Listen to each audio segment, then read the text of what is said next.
Hello and welcome Elizabeth Chadwick to Rock Paper Swords here at the Historical Novel Society Conference 2024. Welcome to the podcast, and tell us a little bit about what you've been doing here at the conference. Well, I've been all over the conference. I've had a wonderful garden tour of Dartington Hall, which in the rain, which was great. I've been to many lectures, really interesting lecture just now on Rome, ancient Roman public perceptions of Rome, Right. With Julia Quinn and Alison Morton and Ruth Downey. Just enjoyed that. Yeah. Tremendous speech by Bernard Cornwell. That was something, wasn't it? It was a great speech. I've really enjoyed that. I've done a panel myself with Matthew Harvey. Who's he? Who's he? Yes. And David Gilman, Sharon Bennett Connolly comparing, and my brain's gone blank now, so I've forgotten who. There's so much on. Is this the first Historical Novel Society conference you've been to? No, I've been to several conferences. I went to the Oxford conference in 2016. I've not been to an American one yet. Okay, yeah. But, never say no. I could well do. Yeah, especially if they invite you. Yeah. If they invite you and pay your expenses. Been to the conference. The one before that was one in London, and I went to one of the very first gatherings at Kelham Hall, where I dressed in medieval kit for that and gave a speech.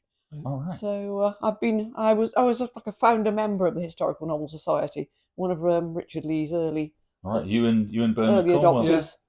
Yeah. So I came after Bernard Cornwell, but not couple of months after, but same year, Okay, brilliant. Yeah. And you've just had a book out, I believe. Do you want to tell us a little bit about that? Yes, it's called The Royal Rebel, and it's about a lady called Joan of Kent, who was a princess who rebelled against the trends of the time by making a secret marriage, and then her mother forced her into another marriage, which was a bigamous one, and her and her first husband spent another 9 years fighting to be together against a backdrop of the Black Death and the 100 Years' War.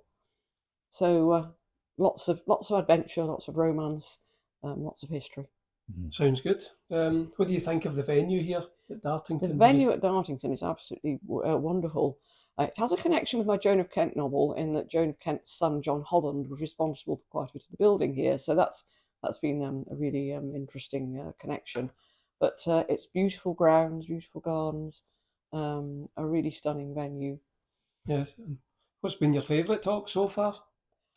Oh goodness, I don't think I could have an actual favourite. I mean, I've not finished going to talks yet, so Still to come, maybe. And the other thing is, it's like having children, which is your favourite. Each one is good for a particular reason. Yeah. So your books feature often women main protagonists, female protagonists. Not always. Not always. No, I know not always. That's what I said, often, but not always. And the recent one, you said, it is. Yeah. And how difficult is it to give those women a voice with strong agency and to drive the narrative of a novel? Not difficult at all. Okay. But you do the research and the underlying research. And I suppose I've been interested in the Middle Ages since I was 15. And I'm not telling you how old I am now, but it was decades ago. So I've got a lot of the general research under my belt, and I do tend to take deep dives into the research. So it is perhaps more difficult than men, because not so much is written, but as long as you're prepared to dig, you can come up with the answers, or enough answers to write a novel.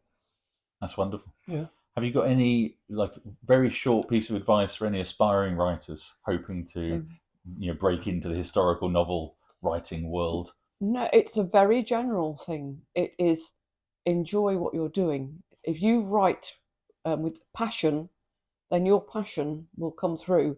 And bum on seat and read books. Well, that's lots of advice, isn't it? But read lots of books, because you will learn by osmosis. Yeah. And also write. And it doesn't matter if it's rubbish or you think it's rubbish first draft. Just keep going and have joy and passion. That's brilliant. brilliantly fun. Excellent. Yeah. Well, thanks very much for coming on. You're welcome. And hopefully we'll get you on the podcast for a full interview sometime in the future. That'd be great. Thank you very much. Have a great rest of the weekend. Thanks, Elizabeth. Okay. Cheers. Thank you.